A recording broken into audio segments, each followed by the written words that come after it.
on the third day, we rose from the grave. America's craziest, with a K, podcast. I'm Jesus Christ. Science, motherfuckers. I'm Ben Sheets. Stupid. This is very silly. Hi, I'm Cleveland Mosier, and I'm too many cooked. Bro, I wish I was too many cooked. Too many cooked. Too many cooked? Speaking of too many cooks, have you ever wondered what Too Many Cooks would be like if it was 90 minutes long and not funny? Well, wonder no longer. Because we just watched it. It's called Krazy House. It was a little funny at times. It had its moments. It had its moments. I'm hyperbolizing for comedic effect, but it was mostly pretty bad, I think. Well, your comedic effect is about. Well, as this funny is as your Krazy nation's House. cinema. So. I know, and you know wow, what? Yeah, way to rep your people. No, dude. In all honesty, this is the perfect, I think, example of a Dutch film in that it thinks it's uproariously funny, and it is absolutely not. I'm allowed to say this, but would this film have been funnier if they were all speaking Dutch? I would say yes. Yeah, I think it probably would have. I think y'all would have thought it was. Yeah, we have an in problem. House and problem. Yeah, we do have an house and problem. Crazy housing. House lining. Christ, dude. This Super housing. this movie, we predicted this movie. It was supposed to come out early in the year, and then we just kind of never heard anything about it again until it was sort of unceremoniously dumped on to Amazon recently. Yeah, it premiered at Sundance and Crazy. I mean, Sundance is not an objective No, measure of quality. No, for sure, that's absolutely. true. And I feel like coming out of a country with such a fucking nothing of a film industry as the Netherlands does, like, it's probably not hard to get your movie into international film fests. I mean, I think having Nick Frost and Alicia Silverstone yeah. like made it very easy for them to get it. Yeah, in. probably. We're talking about Krazy House with a K. Krazy House, directed by Dutch filmmaking duo Stefan Hars and Flip van der Kuil. Very hilarious Dutch name. I'm glad you're here to pronounce it. And what if a fucking 90s American sitcom, what if it went really crazy and turned into a home invasion action horror? You know what makes comedy really funny? Allegory. Oh man. Allegory sure makes comedy really. Subtext is for cowards. Subtext is for cowards. What a weird one. I gotta say, I just want to say it off the top. I can't hold on it. I think Bullets of Justice is way funnier. Oh yeah, 100%. Right? Okay, yeah, 100%. Yeah, Bullets of Justice way funnier. I movie. laughed so much harder at Bullets of Justice than I did at this movie. Tears in Bullets of Justice. I was crying at times with joy and laughter. This is not that. I just because we covered it last week. I was just thinking about it. Yeah, I was trying. fresh. I tried to not compare until I got through the end of the movie, but I was just sitting there thinking, like, man, my experience with the boys over this one was just wasn't the same. Yeah, I mean, They're very different. Like Ben said, like it has its moments. Like there are a few good laughs, but I have plenty like of good things to say about this movie. I was just like multiple times just like sitting here thinking like, man, it sure has been a really long time since any of us laughed at anything. Or anything's happened. This movie has a huge pacing problem. Yes, I will. I think that's the biggest thing with it is the pacing is pretty atrocious. You know, it's easy to make the comparisons to Adult Swim stuff because it is that kind of wacky sort of spin on traditional television structures. Right. Yes. The problem is those things are usually 20 about minutes max. 45 minutes. Yeah. 20 to 45 minutes. Like depending. unedited footage of a bear is maybe 15 minutes. And fucking Too Many Cooks is what? I can't... Too Many Cooks is like 20 minutes, I Yeah. think. Oh, no, it's gotta be 15 maybe. but- Adult Swim Yule Log is it's about 25. I'm pretty Is sure it? Too Many Okay. Cooks is about 20 minutes. Adult Swim Yule Log, which is the most recent of this kind of Adult Swim sort of movie-esque thing, I think was like 45. Yeah, This House Has People in It is about that too, isn't it? Yeah, About 40 something minutes, like something that, around yeah. there. I mean, the comparisons, I think, with Adult Swim stuff just about begins and ends there. It's like, it's very, like, formally, it's very similar, but I don't even think the sense of humor is all that much, like, is all that similar, especially in the sense that it's just not that funny. Well, I think in, similar ways, they both play off of, like, juvenile humor at times and Sure. play off extremity of unexpected situations. Yeah, This House Has People in it's 11 minutes long. Oh, okay. Sorry, I I just must wanted have to been double check. thinking. I must have been thinking of Yule Log. Yeah. I mean, it's very dense. Yeah. So it feels that length. I think that, like, a lot of people would look at something like this and say the biggest comparison is, again, something I haven't seen. I don't think any of us have seen it, but it is that show. I can't remember what network it was on, but they canceled it and Netflix picked it up to finish it.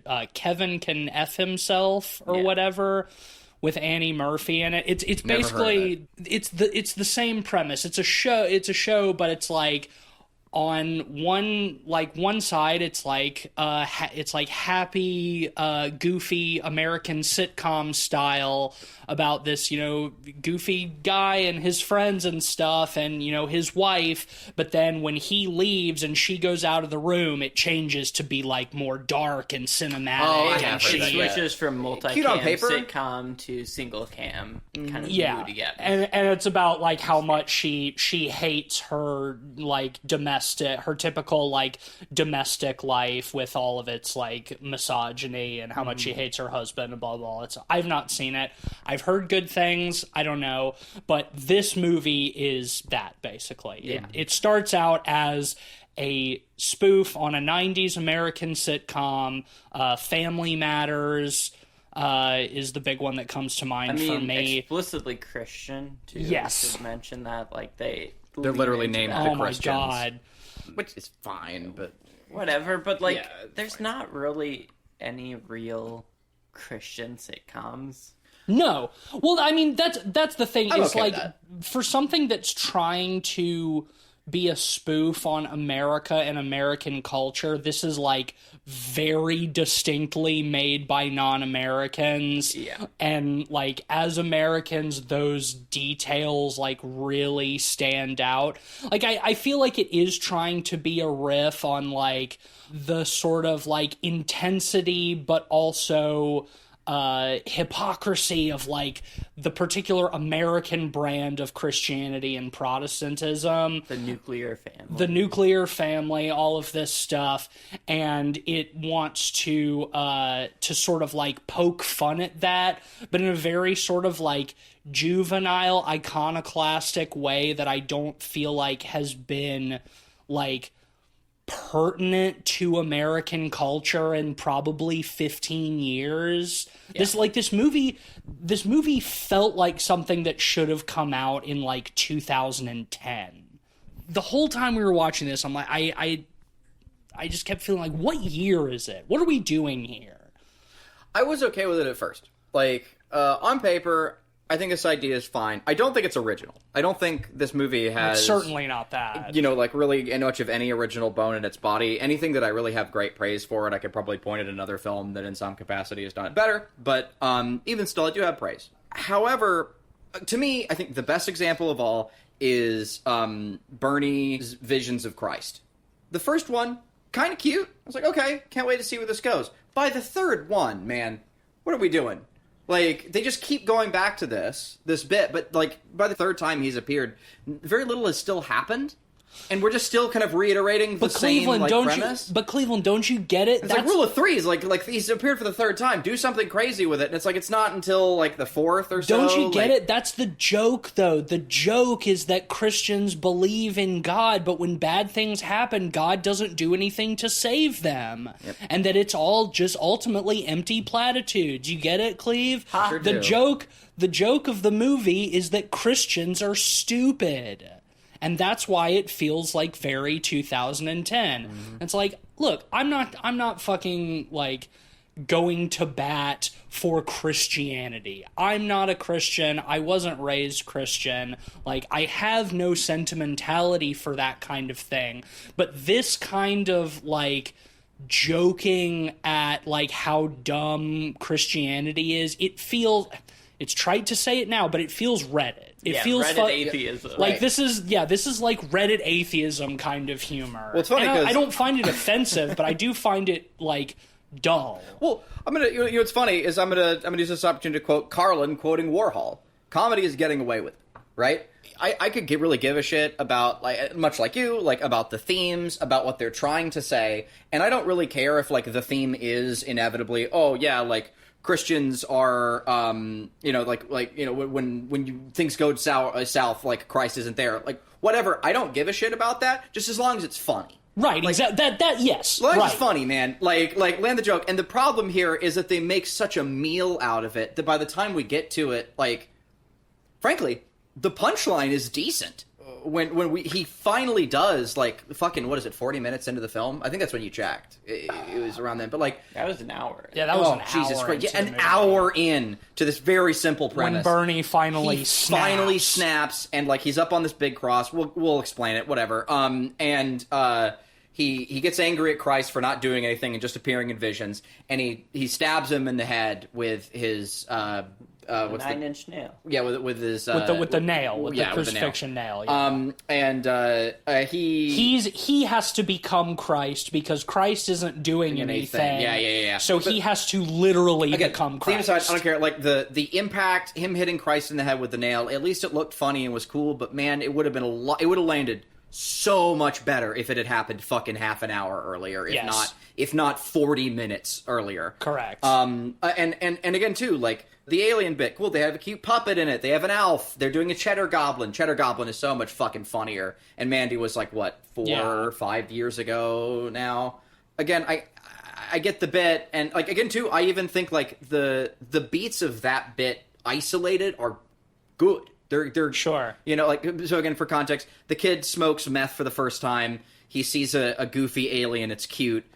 He learns that you only see the alien the first time, and that he'll never see it again. At the very end of the movie, through some other means, he has to take a drug, and he does heroin. he does heroin. He does a different drug, right? Yeah. And he sees the alien again. That's funny. Like, that's a funny bit, but again, it's just truncated over the course of a 2-hour film, and we just not don't 2 hours. It's 90 85 minutes. Is it which really? is Jesus. Yeah, it part. feels it's 2.5 truncated hours over the course of all these other long. bits, Well, and it's not allowed to land I the same think way. you have an interesting point, because the two examples you've pointed out are setups that were made in the first, like, 20 minutes of the movie that don't get resolved until the last 20 minutes of the movie. And the problem is we have a middle 40 minutes where there's just no setup or punchline. The same thing keeps happening again and again. I think there's some really interesting formal moves they're making in this. Yes. In, like, how they start as sitcom and slowly start boiling the frog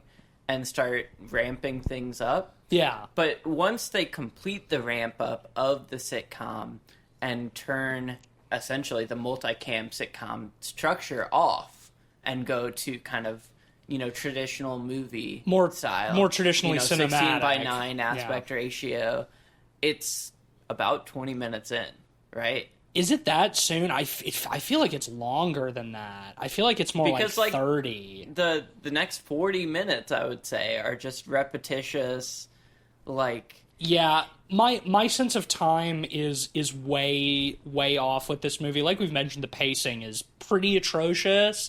And, the movie's like 85 minutes, but it feels like 2.5 hours.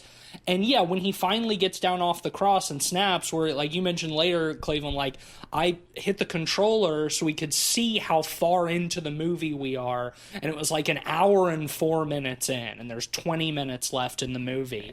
And it's like, Can I food metaphor? timing wise, I thought we were at like the end of the movie. I thought we were in like the last 10 minutes. It felt like the movie had been going on for like an I hour. know. And so much longer after you checked the time. I know. Before there was much of any resolution. That last 20 minutes felt like 45. I know. And it's like... It was just interminable. I'll tell you what it reminds me of. Like, I'm going to use another dumb food metaphor, but like, it's you get to a decent restaurant, you grab the menu, and you say, okay, well, they don't have anything too crazy on the menu, but they've got, like a decent steak, potatoes. Like, cool, that'll be nice. I'll have a nice literal meat and steak. potatoes. Meat and potatoes. It's got, I've had it before, but I know it'll be nice.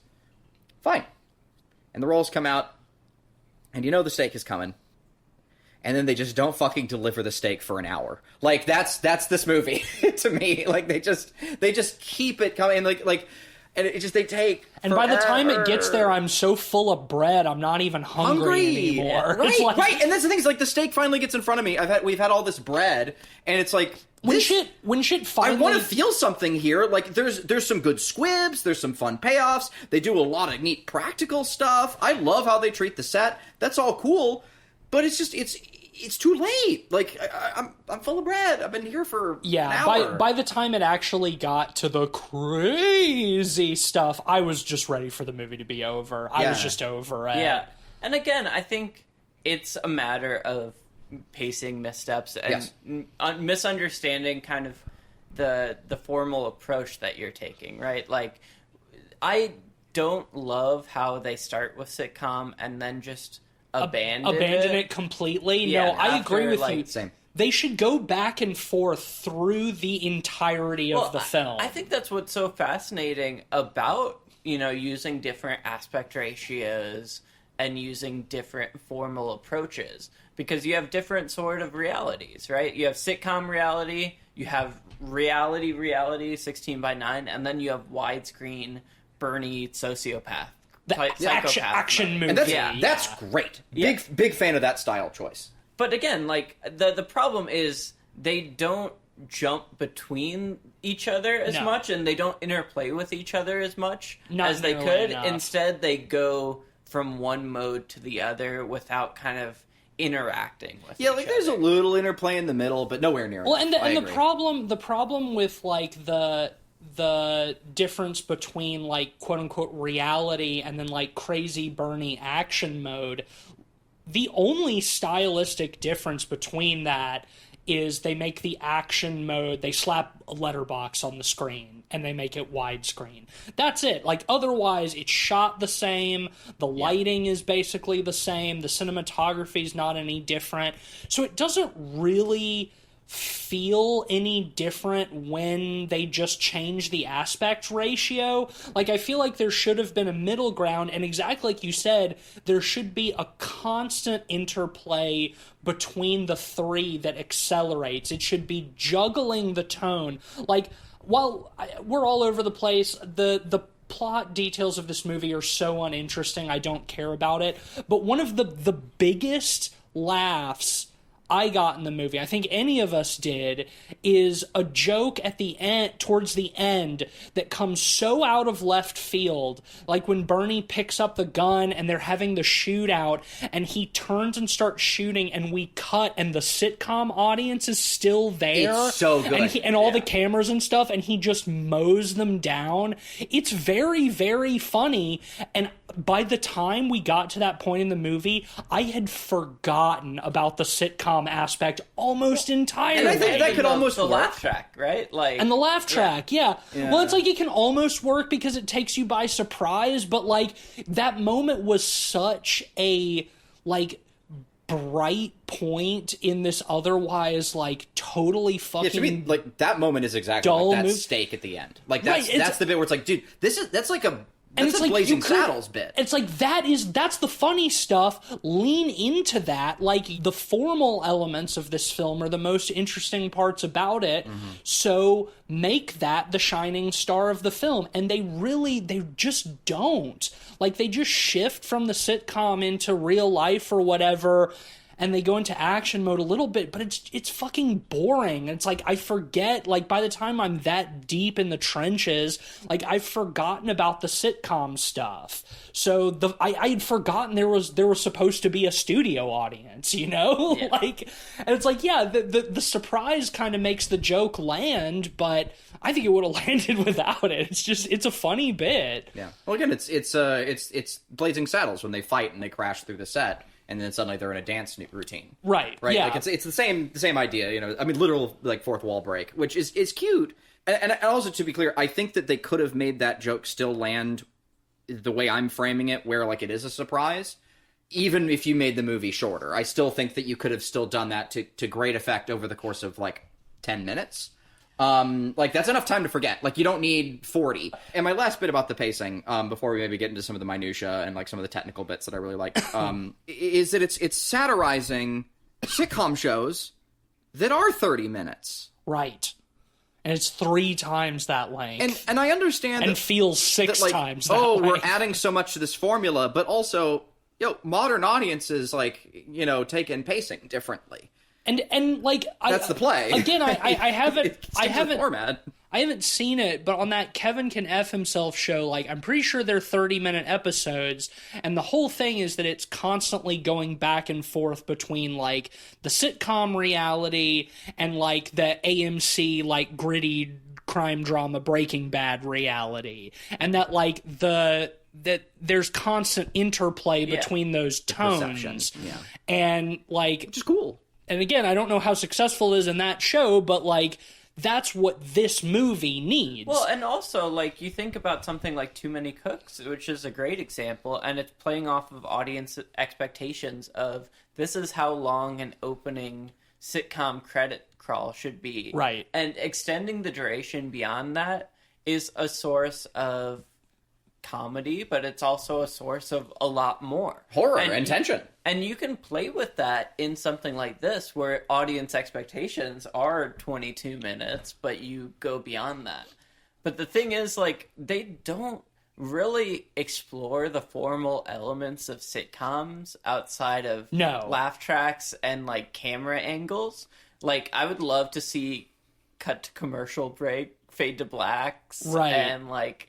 even having a commercial break would be so refreshing. Have credits roll about 30 minutes into the movie while the action is still happening in the background and the credits are just rolling, and it just keeps going past that. Right. Like, well, it's like just the craving to cut away, like at any point, like to maintain tension, because like that's a great way to do it, right? Like, meanwhile, back at the ranch, we just moved to somewhere else. And so-and-so is still being tortured over here. Cool. Tension maintained. We're distracted for a little bit. And then we move back to the torture or whatever. But here, one house, essentially one set. We can go from person to person, but we can't really go from, like, location to location, apart from upstairs to downstairs. And that's hardly utilized. Yeah. Like, for that. It's mostly utilized at the beginning, like, when it's still sticking to the sitcom format. But by the end of the movie, like, we're downstairs like 80% of the time, and it just keeps fucking going, and it goes in that one scene, and like it doesn't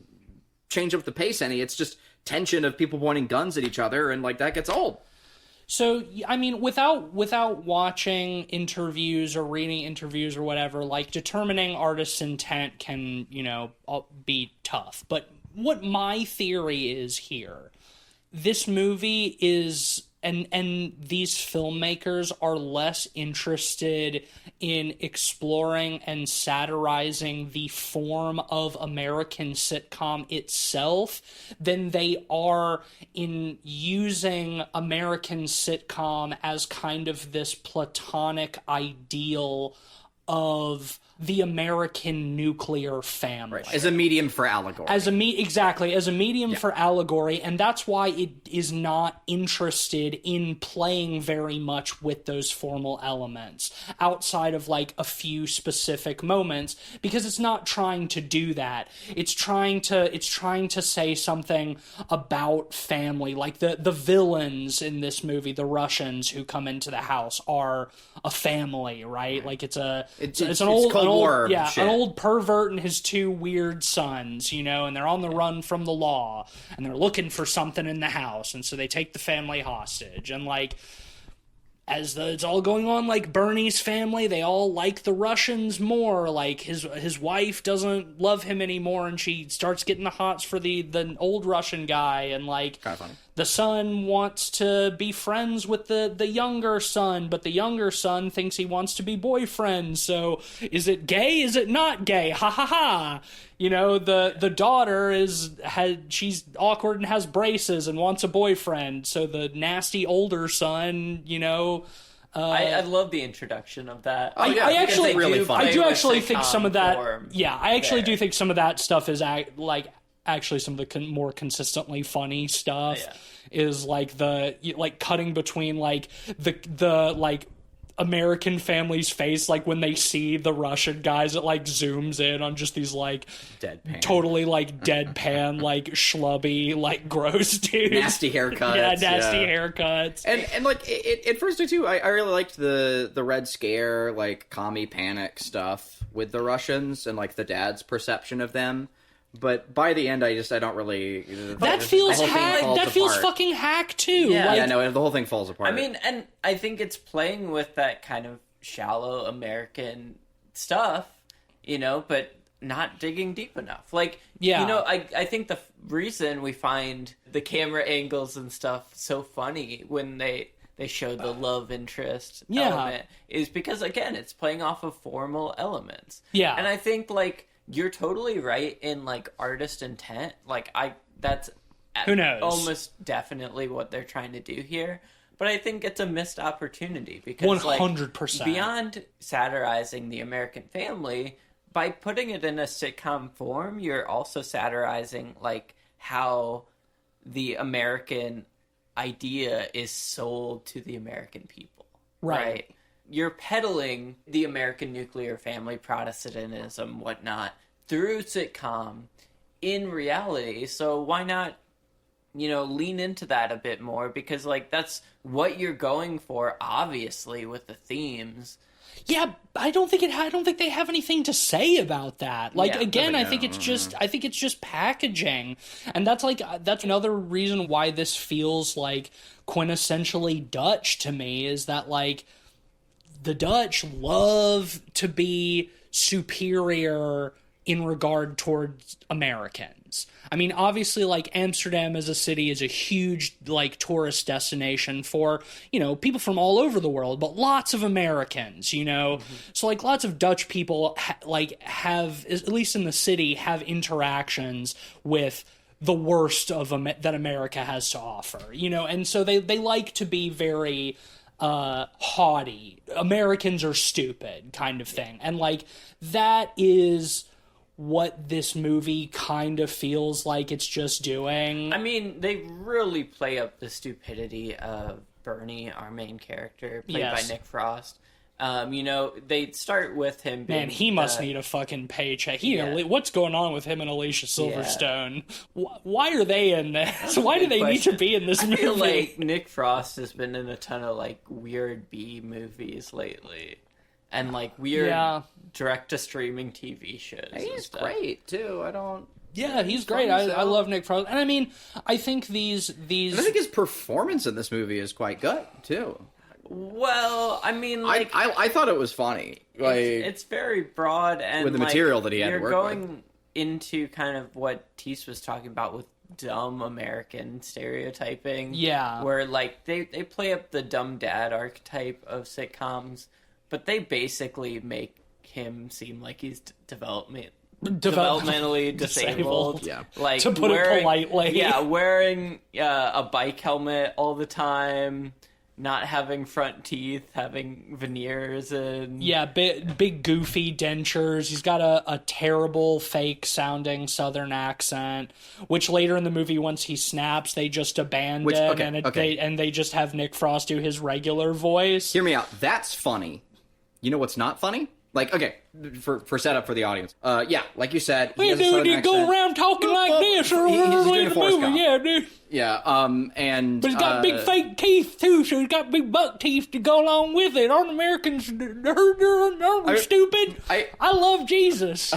I still think that's kind of funny. Like, that's fine. I mean, sure, but however... But again, it's fucking Reddit. It's Reddit. No, I agree. They don't engage enough with it. Yes, but, where was I going with this? Right. So, deep into the movie, he has his moment. He kills his vision of Christ, and he starts fighting, and suddenly he has a badass British accent, or just his natural accent. That's fine.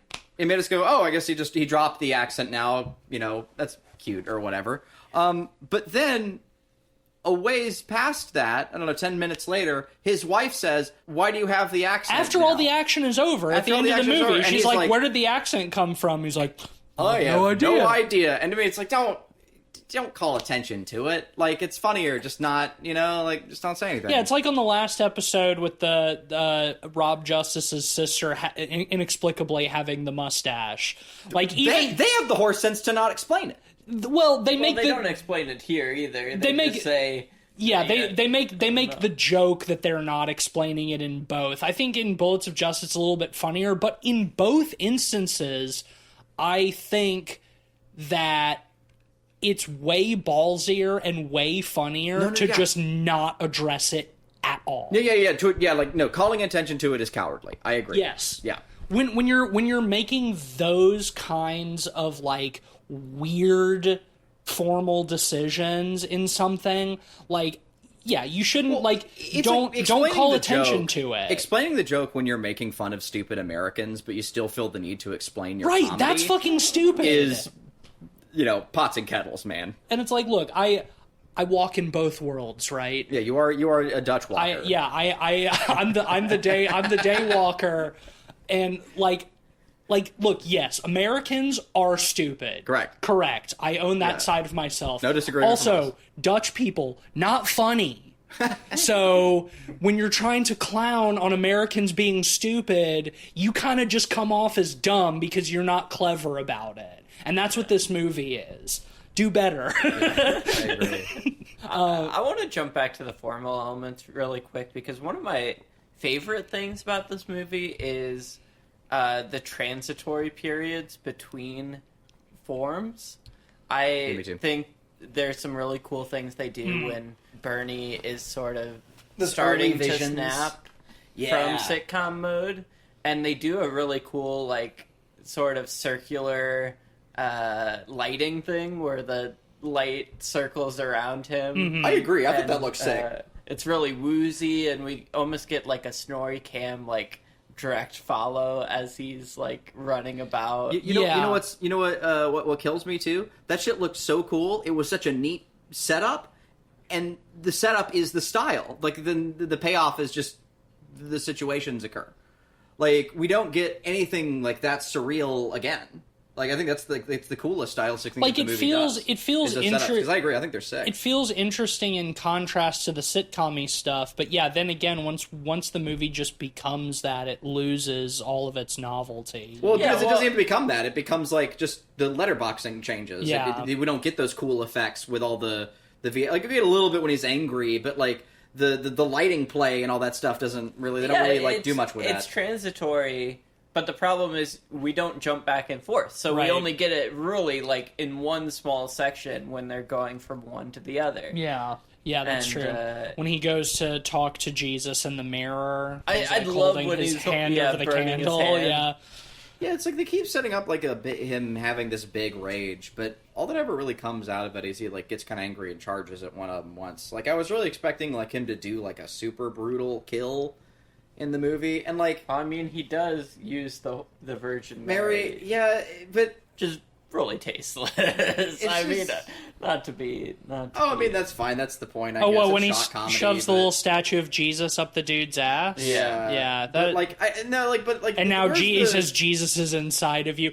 He does. But where's the rage? He does crush the dude's head with the with the giant cross that he was crucified on. Like, I thought that was pretty. Christians. Yeah, Christians. Huh? Don't you get it? Funny. Because they're Christians. Yeah, because the family's last name is Christian, but they're also Christians, and it's making a joke at the expense of Christians. See, honestly, it? I think I would have found with a cross. the last 10 or 15 minutes funnier if they kept everything as is, but jumped back formally to the sitcom style. Yeah. Well, okay, so I'd love just to see a half-hour edit of this movie. Here's how I think that they could have juggled the styles really well. You'd have to sort of like fundamentally change the narrative structure, but that's the weakest part of this movie, that aside from the pacing.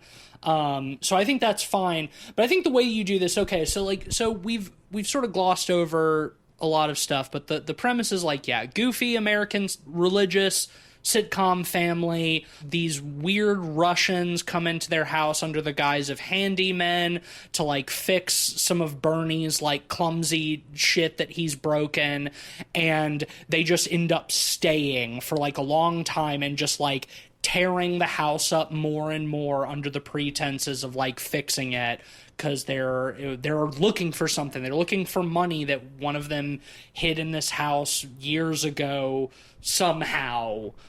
Doesn't matter. And, they take the family hostage, so on and so forth. I think that the way you play with the style and you juggle the tone and you make this movie more tense and funny and engaging is you have Bernie split between trying to keep up the facade of the happy sitcom life with his family in like one part of the house, and he won't let them into the other part of the house because he doesn't want them to see how torn up it's gotten. So he's got some flimsy excuse why they can't go in there. Oh, there's asbestos or something, But in one side of the house where his family is, the classic like sitcom stuff, right? In the other part of the house where it's all torn up, then we get the more like gritty action stuff. We have him going crazy and fighting the Russian guys in there, and then he has to run back out to his family in the other side of the house and just like wipe the blood and dust off his face or something so they don't think anything's amiss. Trying to keep those two actions separate is where both the comedy and the tension comes from. Yeah, I mean, sitcoms are all about dramatic irony, right? Exactly. Where the audience is one step ahead of the characters. And, like, that's a great way to do it. But I think, like, you could even keep some of the same beats where, like, the son becomes a junkie. Yeah, sure. The daughter has premarital sex. Yeah. You can keep those, and it would feel like more of a slow boiling of the frog rather than kind of within 20 to 30 minutes you've popped your cherry on those and you're done. I think the biggest problem is setups are very early in the movie and payoffs are very late. Yep. And like there's no just people pointing guns at each other, shouting, setups in the middle. Yep. Another example of that, it's like we already talked about the alien thing, like that's one of them. The other big one is like the daughter getting quote unquote pregnant, because like we see her having premarital sex with like the one Russian guy, Dmitri, yeah, who I do like him. He's very funny. The two like Russian sons are the best part of the movie. I agree. Yeah, Dmitri and Igor. They're both very funny. They both have very good looks. So she has sex, and it's like after that she's like, oh, my stomach hurts. I think I'm pregnant. And it's like over the course of the movie, like her belly gets more and more swollen. It's like, but what? This is only happening over a couple of days. How is she pregnant this fast? And then at the end, like she throws up like a baby-sized lump of gum, which is the payoff for a joke they barely set up in the first 10 minutes of the movie, where one time when Bernie's talking to her, she swallows her gum, and he's like, I don't think swallowing gum is real healthy for you. She does do it one more time before that scene. A couple more times. Okay, I guess I was not paying that close attention, say, but like... That is that's because you're a dumb American. Yeah, fuck.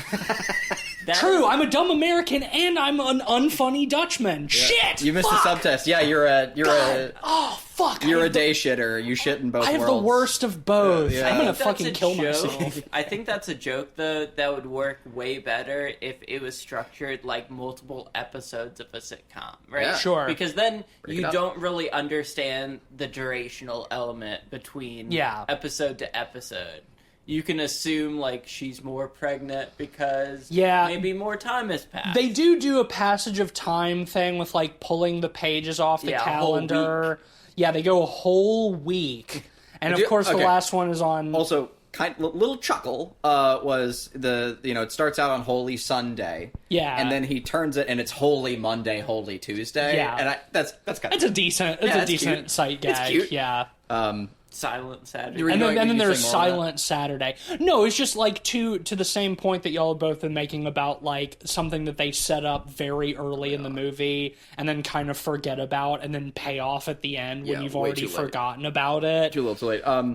I will say, okay, on my point earlier about, getting away with it, there is another bit that I do think that they get away with that I would normally not love, but I think it's actually handled the way it should, and that's, spoilers, absolutely murdering the dog.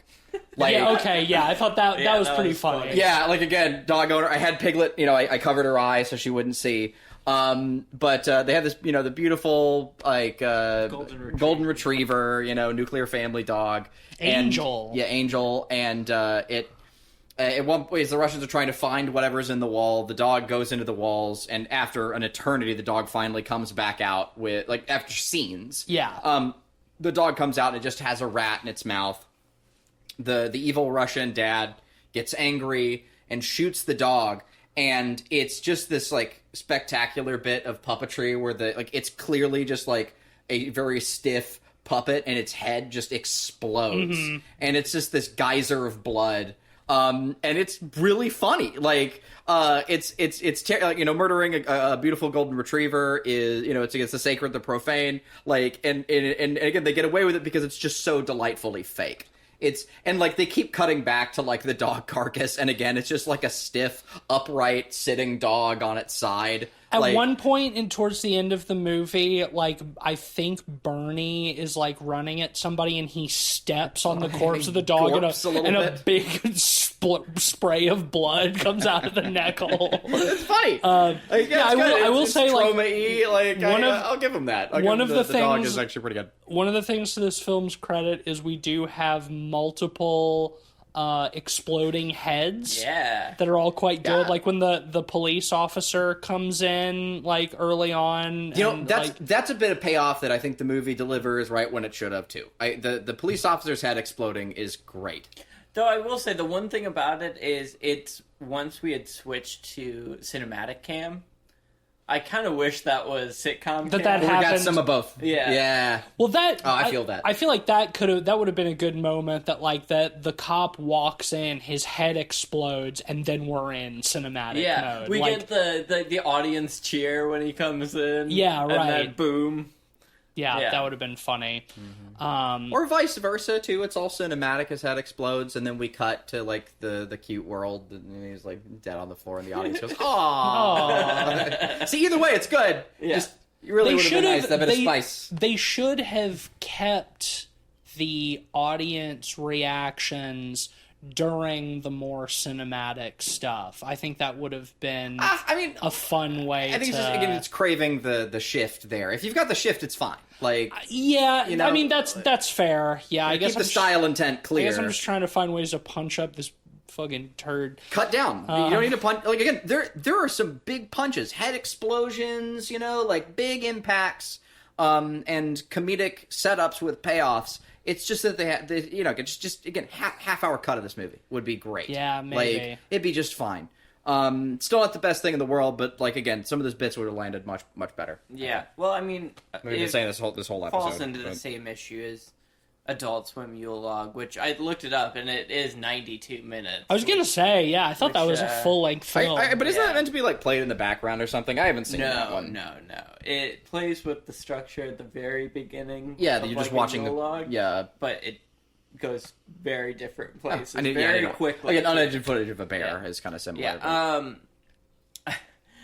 I think with this kind of structure, we talked about the 3 formal styles, but there's actually a 4th style in this, and that's the black and white flashback. Oh God, yeah. The first thing we see of this movie is a nun. Right. Kind of. Yeah, I like the style of it. Like, it's cute. I just don't think it belongs in this movie.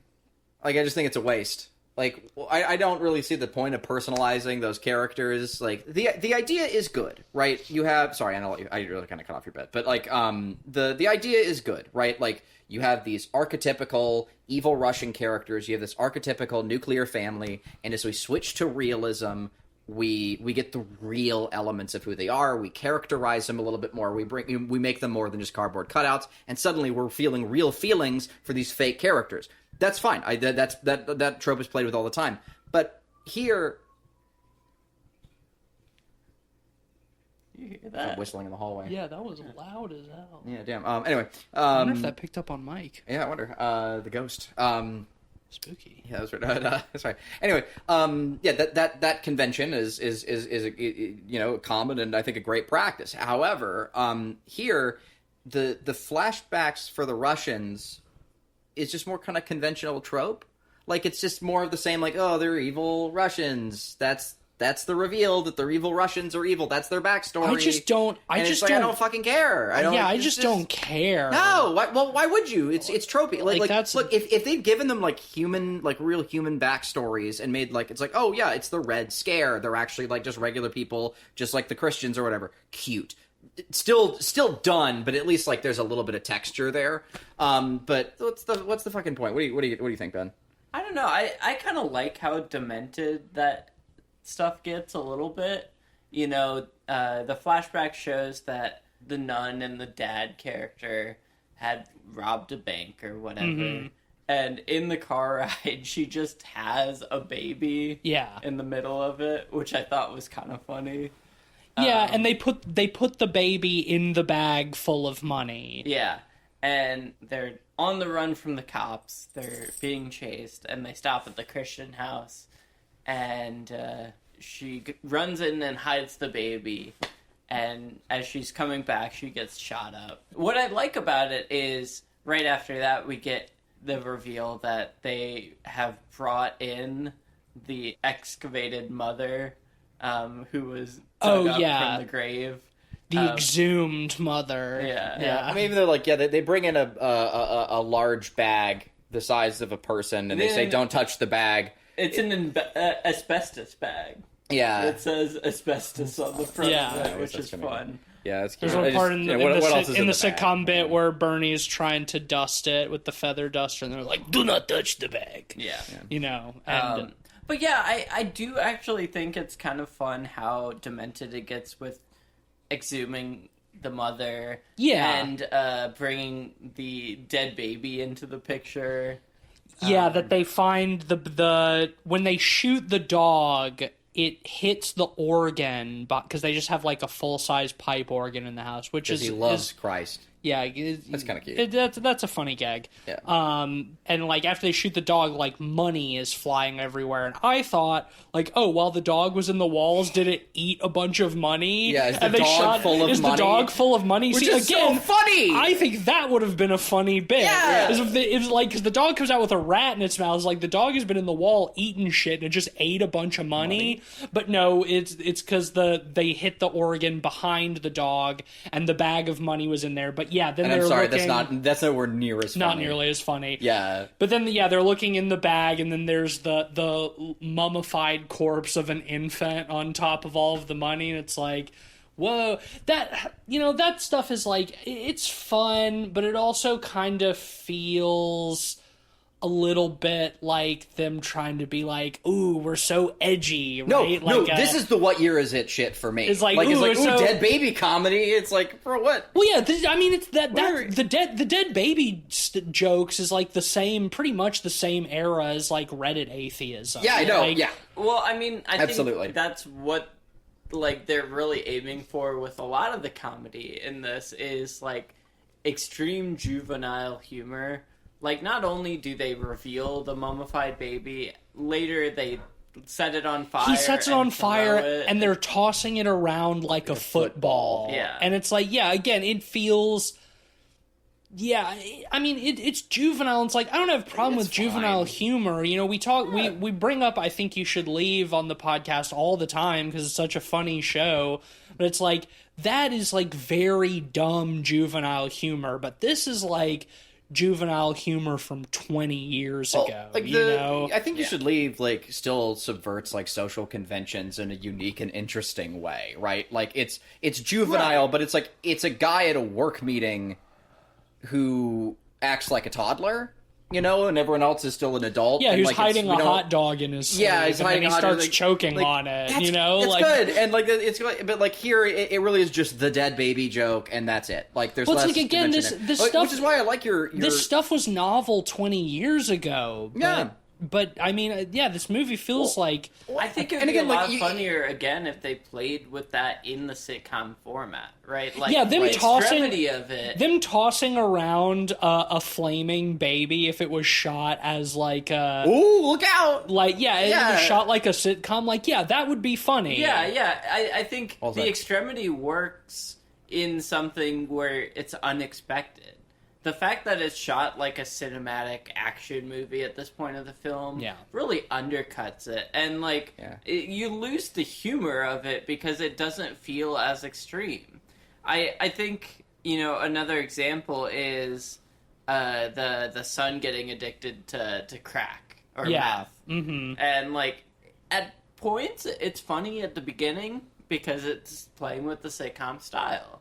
Right. But, like, once you continue it past that into the cinematic part, it's not funny because it's not as out of character for the form. The gritty stuff feels more extreme in the sterilized sitcom environment so that it feels punchier. Yeah. Than, like, and the others. Yeah, I totally agree with you.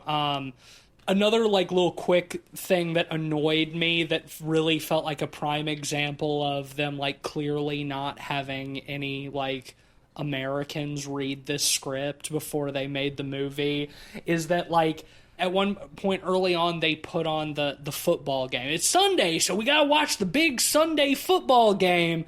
And the game is being played between the Yankee Saints and the Soviet Devils. And it's like... Yeah. It's not it's fucking stupid. It's some... What sport even is it? It looked like rugby. It was, it might have been, who knows, it could have been rugby. And it's like, yeah, maybe that's the joke, but, like, I don't know, I just don't... I think that's fucking... That feels like such a, like, a European trying to make a joke about the American comedy is the football facsimile. Yeah, and it's like, I mean... It's like, I understand that it's a joke, and maybe I'm taking it too seriously, but, like...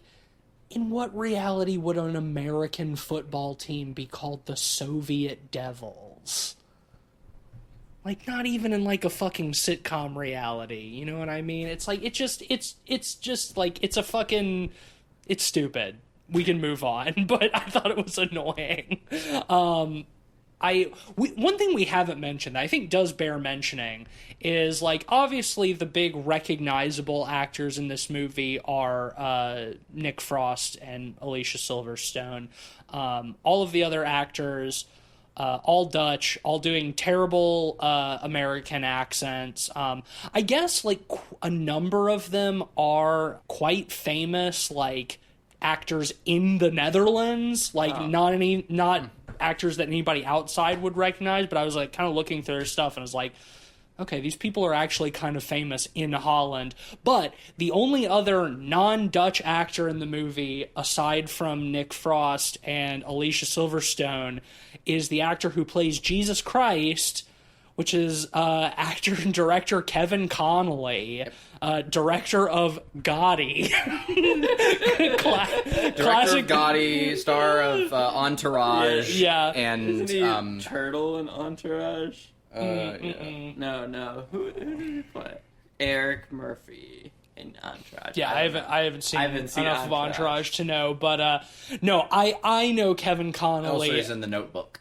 Yeah, sure. I know Kevin Connolly as director of classic mob film starring John Travolta, Gotti. Scored by Mr. Worldwide. Yeah, soundtrack Pitbull. by Mr. Worldwide, Pitbull. That was a Movie Pass. It was. Produced movie. It was. And you wonder, no, they're back now. They're back. Wow. They've been back, but way worse value now.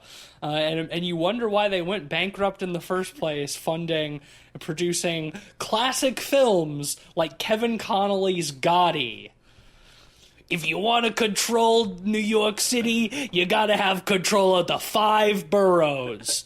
Queens, Brooklyn, Manhattan, the Bronx, and Staten Island, the 5 boroughs of New York City, baby. Gotti is one of the funniest movies. That movie is insane. What if Martin Scorsese got a terrible head injury at age 12? Incredible. Oh, well, now I'm sold. I gotta see this film. It sucks. It's so bad, but you should see it. You should. It's terrible. It's Maybe we can watch it together the sometime. kind of trash that you would love. Okay, Yeah. I do love a specific flavor of trash. And it was directed by the actor who plays Jesus Christ in this movie. Wow. Yeah. How about that? Incredible. Yeah, these guys really, they really wanted to get some international stars for their film, so they got Nick Frost, Alicia Silverstone, and Kevin Connolly. They got who they could. It's safe. Yeah, Kevin Connolly, it's interesting. He has like a baby face to him. I thought he was much younger, but he was born in the 70s. You know? Yeah, I mean, clearly. He keeps it tight. He was directing stuff when Entourage was on, and that was 20 years ago, more.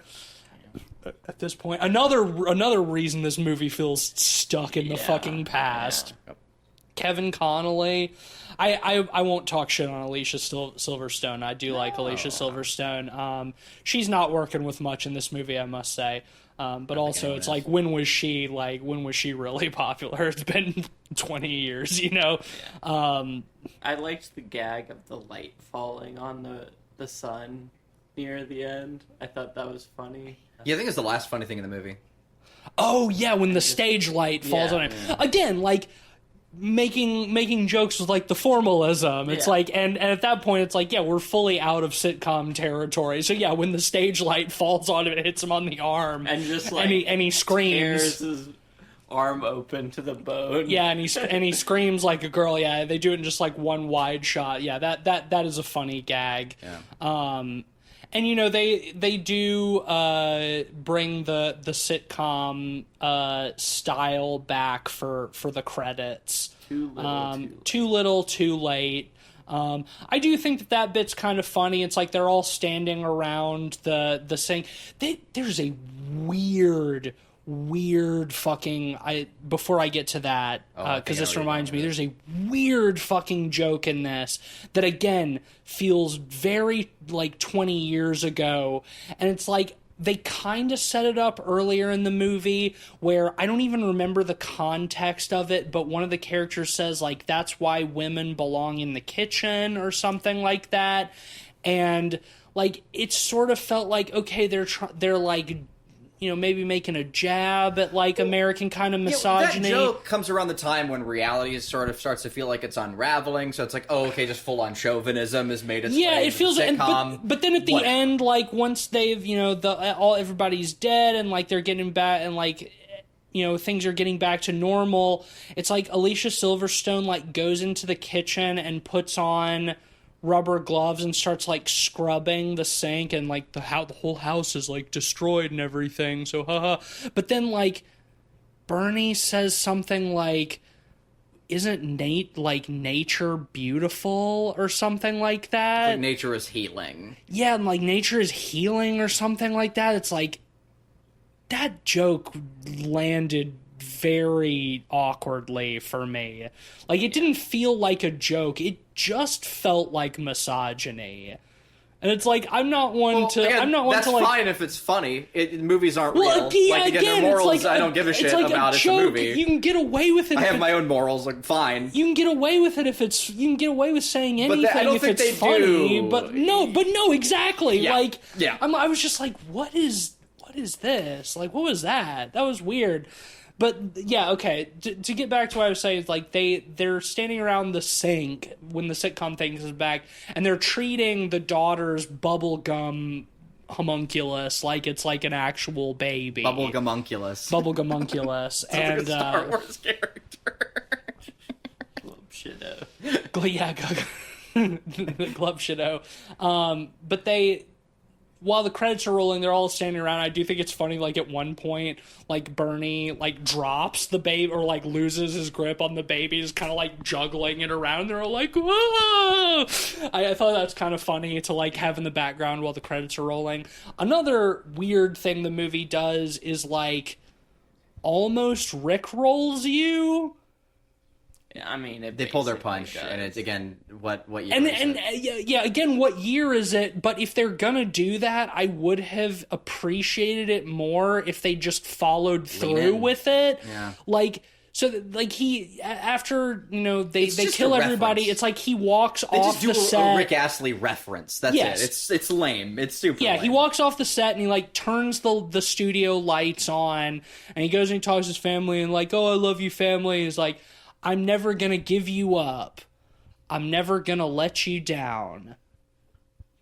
And then they, like, kind of hold on that for a second, and the daughter's like, Dad, are you quoting Rick Astley? Once again, just and then they move on. calling attention to it. I would have had more respect for them if he had said, I'm never gonna give you up, I'm never gonna let you down, and then they just smash cut to the music video and roll credits and just, like, they literally rickroll you at the end of the film. Again, what year is it? But I would have thought that. Or even just have him finish the line and, like, no one does anything about it. Like that, Yeah. Even cheaper option. Yeah. Like, Yeah. Either one. Yeah, just don't invoke Rick Astley at all. Just, like, pause, hang on it. You'll like, just see, I'm never going to let you down. I'm never going to run around and hurt you or desert you or whatever. And then the movie just carries on, and it's like, if you get it, you get it. You don't, you don't. Like, again, confidence. Like, instead it's cowardly. It's just like, oh, is that Rick Astley? We have to stop and pause and, draw attention to it. Draw attention to. She might as well. He might as well joke have said the from line 20 years ago, and she might as well have just said, "Well, that just happened." Like, fuck it, I'm over it. All right, are we done? Yeah, I don't have anything else to say. Why don't you start us with the ratings? 2.5. It's fine, right in the middle. Yeah, a 2 for me. It's a little bit worse than middling. It got a handful of good laughs, but God, the pacing fucking sucks. The script, bad. It's not really funny. Yeah, 2 out of 5. Yeah, I mean, looking through the director's filmographies, they also made such art as Bros Before Hoes, New Kids Nitro, and New Kids Turbo. This is pretty trash. Yeah. I'm going to give it a 2.5 out of 5 as well. I think they hint at interesting formal things. They don't do enough with it. Got a couple laughs out of me, but kind of mid. Yeah. Otherwise. That's crazy. Crazy House. Crazy House gets an average of 2.3 out of 5. I don't recommend this. Like, I don't think it's... Yeah, I mean, if you're, like, interested in, like, the format, like... Just go watch an adult... Let's just go watch Too Many Cooks. Like, go watch, like, a much shorter Adult Swim video. Like, fucking do better things with your time. Like, I don't even think the few, like, good jokes in this movie justify how interminably long it feels. I feel like this movie would be okay in, well, again, like just outside of the context and when the way you're supposed to watch it. Like, I feel like this movie would be fine, like in a Discord group with people talking over it about how their day is. Yeah. At least you'd fill the middle part. Yeah, for Like, sure. Like that's but that's even fine. so, I feel like there's better movies to watch in those types of settings too. Oh, yeah, there always like, are, but, yeah, you know, you're I not don't really- know. yeah. Like if you're morbidly curious, I suppose, but it's not streaming anywhere. I spent $6 renting this movie. Yeah. Ooh, yeah, you did. Yeah, I feel bad about that. But anyway, we do have some prediction results for do this because, indeed. believe it or not, we did predict this one. Yeah. These are our last prediction results Yeah. for the year. I think the only two other movies coming out this year are Night Bitch, which we've kind of unanimously decided is not a horror We're movie. calling an audible on that So one. Yeah. we're going to abandon the predictions for that. And Nosferatu, which comes out on Christmas, which is just slightly past our cutoff point for end of year predictions. We're so we're gonna rolling- roll it over. We're rolling that into 2025. Don't worry, we will be covering Nosferatu, but it Absolutely. will, for all intents and purposes on this podcast, it'll be a 2025 movie. And you know what? I don't think there's a better way to ring in the new year than with an Eggers film. Truly. With an Eggers Dracula film. Yes, please. But- Cut that one. With an Eggers Dracula film, that would be great. I can't cut it because Ben's laughing over your clean take. Bleep it. Yeah. Bleep it. Oh, keep that it makes in. it sound Yeah, worse. yeah. That'll make it sound worse. That's fine. That's fine. You know, I didn't actually say the word. It just No. they came together a little close, and just don't. Yeah. Anyway, yeah, so let's do our final Yes. prediction results for Yes. the year. The only other movie that we predicted second half of the year that, well, I guess we might have even predicted this first half, is Return to Silent Hill. Oh, yeah. yeah. I forgot about that. That, Oh, dear. Still hasn't come out. Oh. Does that even have a release date yet? No. We do have to cover that one, don't we? I mean, it's not coming out. It's not coming out this year. But when so it don't does- worry about Oh, it. probably. Yeah, I mean, we've gone this far. Yeah. Well, it's supposed to be a direct adaptation of Silent Hill 2. So. Oh, my tummy hurts. Okay. Tell me Anyways, predictions. So box office. Obviously, this didn't get much of a U.S. box office. Did it get any? $6. Yeah, they got $6 In from fact, me. On IMDb, it didn't have any opening weekend U.S. box office. So I'm going I to think go we can just skip that one. worldwide. No, I'm going to go worldwide. Okay. Mr. Box all right, office. all right, Mr. Because Worldwide. I'll tell you why. I predicted 600K. TC predicted 500K. And Cleve, you also predicted 500K, half a mil. Did $54,000.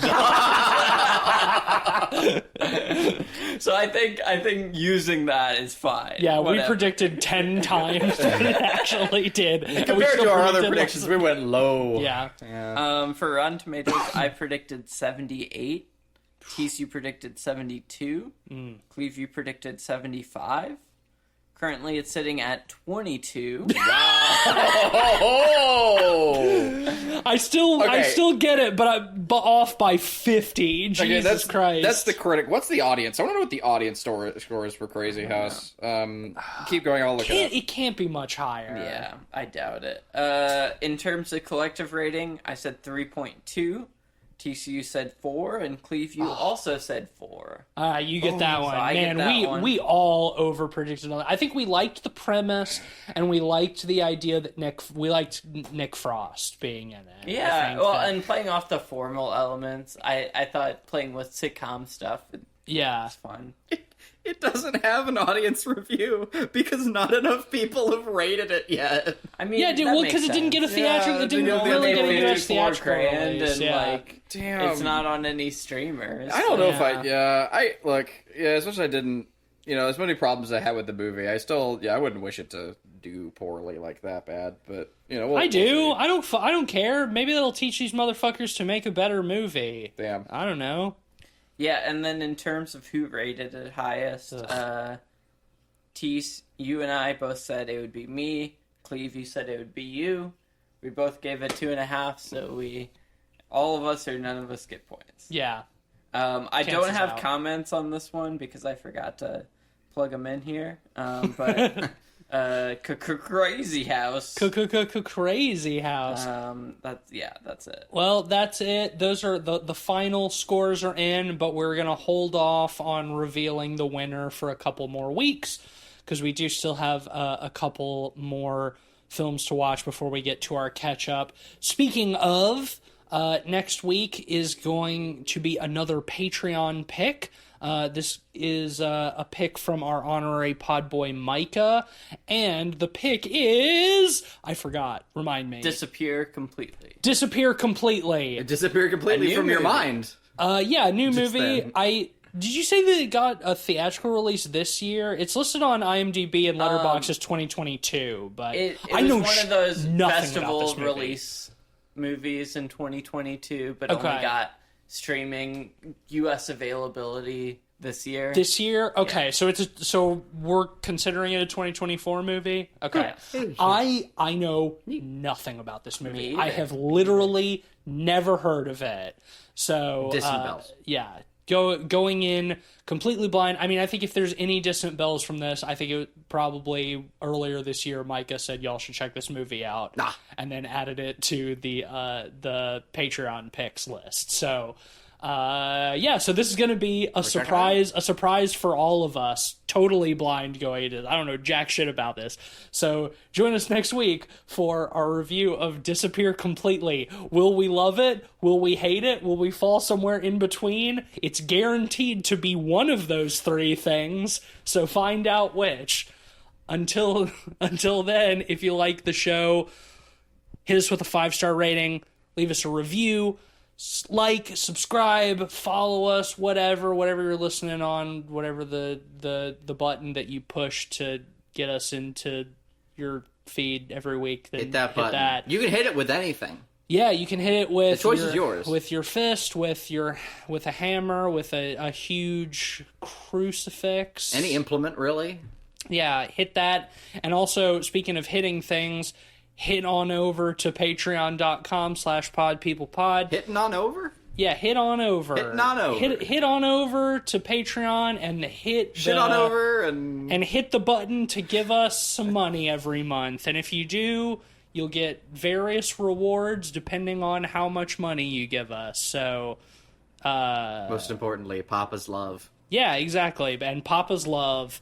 What every boy wants and dreams of, you'll have it from your 3 pod papas if you give us money on Patreon.